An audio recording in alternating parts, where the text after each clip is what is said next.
Bonjour à tous et bienvenue, c'est la chaîne de Nanto le Gobelin Noob. Aujourd'hui on est sur le numéro 34, c'est la peinture. Alors c'est de la peinture un peu spécifique comme d'habitude, parce que c'est de la peinture sans figurine.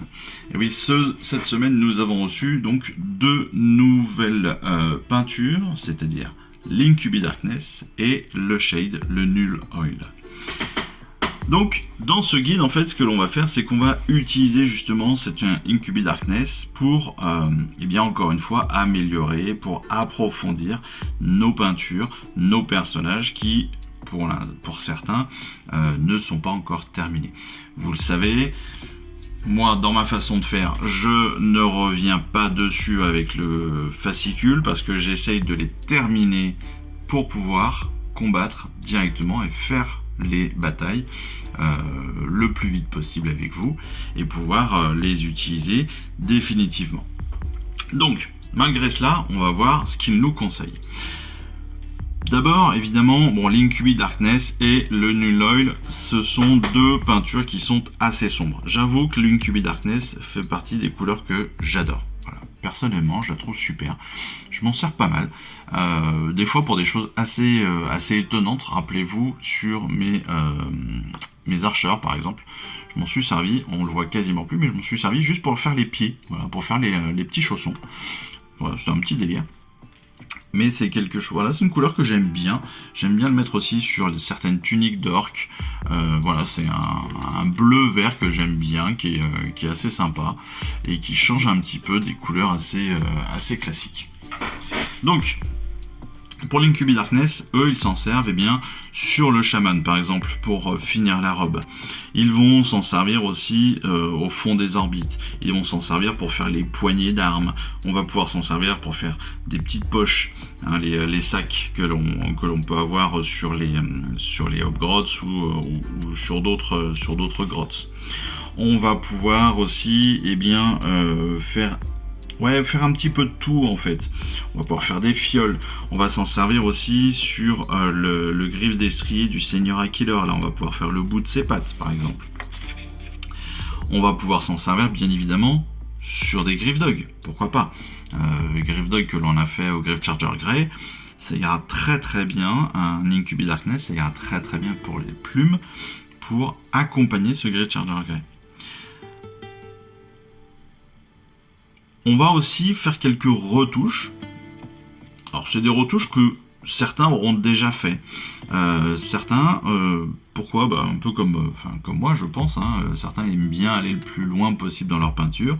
Et c'est vrai que certains éléments de bannière, quand on voit les photos, oui, c'est tout de suite plus joli si on les fait en blanc, si on fait ressortir les éléments, si on ne garde pas tout en bleu. Et ça, c'est vraiment important. Après, comme je le dis régulièrement, la peinture, c'est beaucoup de couches. Si on fait ça très très bien, c'est beaucoup de couches, mais c'est surtout beaucoup de petites retouches, de petites corrections. Parce que, avec la fatigue, avec les pinceaux qui ne sont pas forcément toujours adaptés, on peut commettre des petites erreurs, des petites bavures, et en particulier sur des endroits qui ne sont pas toujours faciles d'accès.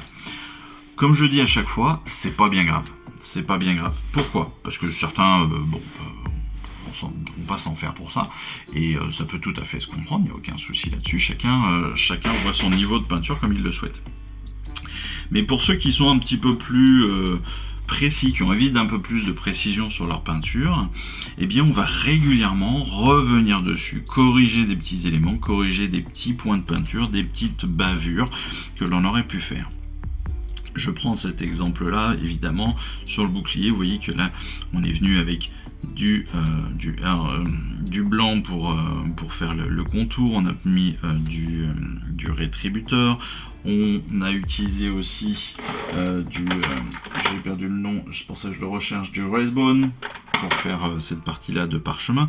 Mais parfois, on va pouvoir avoir dépassé là, avec le blanc par exemple. On va venir retoucher un tout petit coup de litre de Cantor Blue pour venir remettre ce bleu à plat et de venir le remettre proprement. Du lead bleacher, bien évidemment, on va pouvoir, avec la peinture de notre chaman, peut-être que l'on a dépassé un peu sur notre lead bleacher, on va venir refaire une petite retouche. Pareil pour les sangles, pareil pour un petit peu tout. Il ne faut pas hésiter, il ne faut pas avoir peur de corriger, de revenir, de faire des retouches, de faire des corrections. L'exemple parfait, c'est par exemple lorsque vous utilisez un shade. Je vous l'avais déjà précisé, lorsqu'on utilise un shade ou qu'on utilise une contraste, parfois on en met un petit peu trop et on a une goutte qui va être un petit peu disgracieuse, qui va venir faire un petit pâté qui sera pas très joli, que l'on ne va pas aimer. Eh bien, on va pouvoir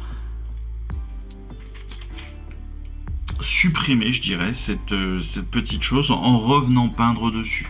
Par exemple, si on a passé notre Griff Dog ici avec une contraste qui ne nous plaît pas, eh bien on va pouvoir repeindre ce Griff Dog gentiment. On va pouvoir repasser un petit peu de Corax White par exemple pour le reprendre et le corriger. Ça, c'est des possibilités que l'on a. Il ne faut pas hésiter, parce qu'encore une fois, on ne peut pas toujours tout réussir du premier coup, et c'est comme ça. Le Null Oil, c'est un petit peu... c'est un complément de la Graxor Shade. Le Null Oil, c'est plutôt un shade qui va être considéré comme étant du noir. Donc ça, c'est important. La Graxor Shade est un peu plus marron. Le Null Oil est un peu plus noir, un peu plus sombre. Donc, suivant ce que l'on veut faire, on va potentiellement pouvoir utiliser soit l'un, soit l'autre. Et ça, c'est intéressant. On n'oublie pas, évidemment,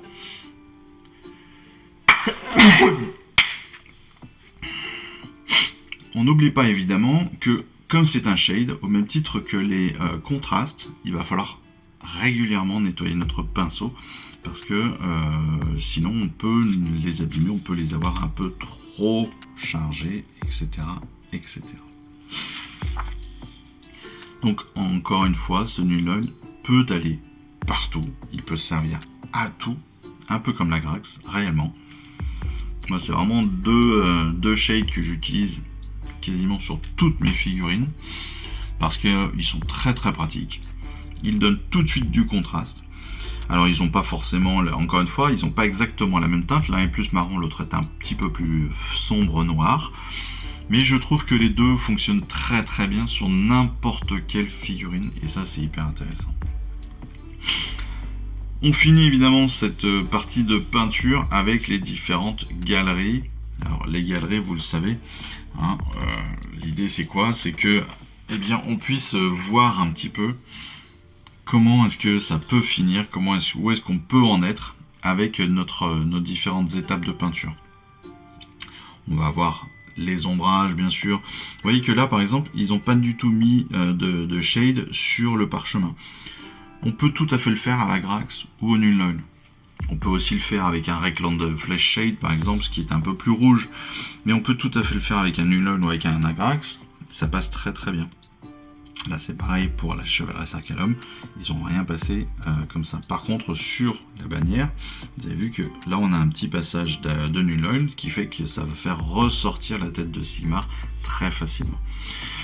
Sur les capes aussi, on va pouvoir passer du Null Oil, de la Grax, qui va venir donner de la profondeur aussi à notre peinture Cantor Blue, et donc à nos différents drapés. Pour la destruction, c'est pareil. Le Null Oil va venir aussi assombrir nos figurines. Et ça aussi, c'est intéressant parce qu'on sait que nos figurines ne sont pas très propres. Et d'autant plus les orques. Hein, les orques, les gobelins, les éventreurs, les égorgeurs. On le sait, c'est pas les plus propres, si vous voulez, entre un personnage qui est tout en armure et un où on va voir la peau qui se balade dans des univers compliqués, où on a des sorts, on a de la boue, on a de la pluie, où on n'a pas forcément les mêmes abris en dur que peuvent avoir les Stormcast, eh bien le Null Oil fonctionne très très bien sur les orques et sur ces personnages comme cela de la destruction. Donc faut pas hésiter, on peut le faire. On peut l'utiliser, ce shade, soit, je dirais, de façon épisodique, c'est-à-dire vraiment par petites touches, soit de façon même totale sur l'ensemble de la figurine. Ça, c'est pas forcément un souci, encore une fois. Vous verrez, ça se passe très très bien. La consommation, bien sûr, n'est pas la même, mais ça permet vraiment de faire ressortir plein de choses donc c'est pas anodin. Entre autres, vous avez vu là toutes les parties métalliques avec du Nuln Oil, ça fait bien ressortir les choses, on fait ressortir les détails, mais à côté de ça, on a aussi plus de profondeur, plus de saleté sur les bleachers, qui fait qu'il est moins fringant, il est moins brillant, et c'est quand même tout de suite plus sympa. Pareil pour les squigs, voilà, un petit peu de shade, un petit peu de peinture contraste, ça va permettre aussi de le rendre beaucoup plus agressif, de faire en sorte de faire ressortir beaucoup plus aussi la sculpture. Et ça aussi, c'est super intéressant et ça donne vraiment des vrais effets sympas. Voilà, en gros, notre numéro 34, donc qui prenait ces techniques de peinture sans figurine, hein, comme moi je les aime, avec cet Incubi et ce Nuln Oil.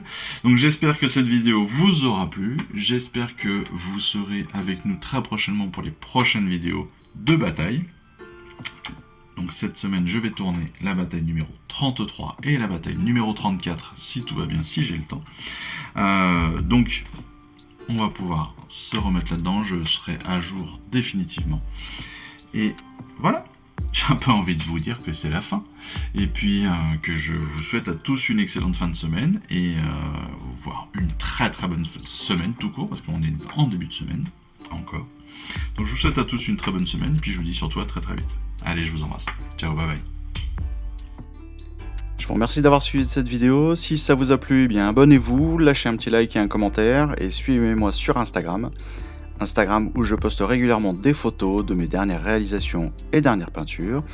Et puis comme il est maintenant de tradition sur la chaîne, je vous souhaite une excellente fin de journée, et surtout, lisez bien, collectionnez bien, assemblez bien, peignez bien, et jouez bien. Allez, je vous embrasse et puis je vous dis à très vite. Allez, ciao, bye bye.